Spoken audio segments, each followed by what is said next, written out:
Hello বন্ধুরা, আসসালামু আলাইকুম। কিতা করডা আসনি সকল বালা? তো আমার পার্সোনাল পরিচিত এবং আমিও ওনার পার্সোনালি পরিচিত আমাদের আশপাশের একজন পুলিশ অফিসার। তো উনি খুব ভালো মনের মানুষ। ওনার বন্ধুর জন্য একজন মেয়ে খুঁজতেছেন।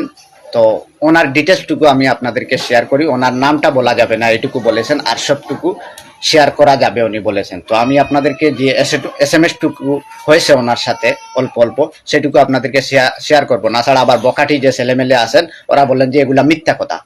তো প্রথমত ওনার পরিচয় দিয়ে দেই। উনি হচ্ছে সিলেট জেলা কানাইঘাট থানার বাইয়মপুর গ্রামের বাইটির বাড়ি। বাইটি বর্তমানে সরকারি চাকরি করেন, প্রাইমারি স্কুলের শিক্ষক, প্রাইমারি স্কুলের টিচার। ওনার বয়স 31।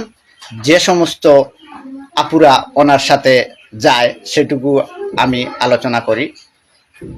যদি ধার্মিক কোনো আপু থাকেন তাহলে অবশ্যই আমার সাথে যোগাযোগ করবেন, বা যদি কোনো গার্জেন থাকেন আপনাদের মেয়ে মাদ্রাসায় লেখাপড়া করতেছে ধার্মিক, অথবা যদি চাকরিজীবী হন অর্থাৎ স্কুলের শিক্ষকতা অবস্থায় আছেন, স্কুলের ম্যাডাম, এইরকম যদি থেকে থাকে, যদি কোনো গার্জেনে আমার ভিডিও দেখেন অবশ্যই আমার সাথে যোগাযোগ করবেন। আমি দুই পক্ষকে যতটুকু পারি মিলিয়ে দেব।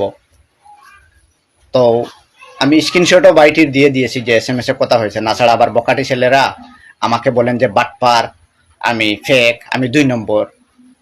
তো ভালো থাকবেন, সুস্থ থাকবেন। যদি ভুল ত্রুটি হয়, মানুষ হিসাবে তো ভুল হবেই, যদি ভুল ত্রুটি করে থাকি ক্ষমার দৃষ্টিতে দেখবেন। আসসালামু আলাইকুম।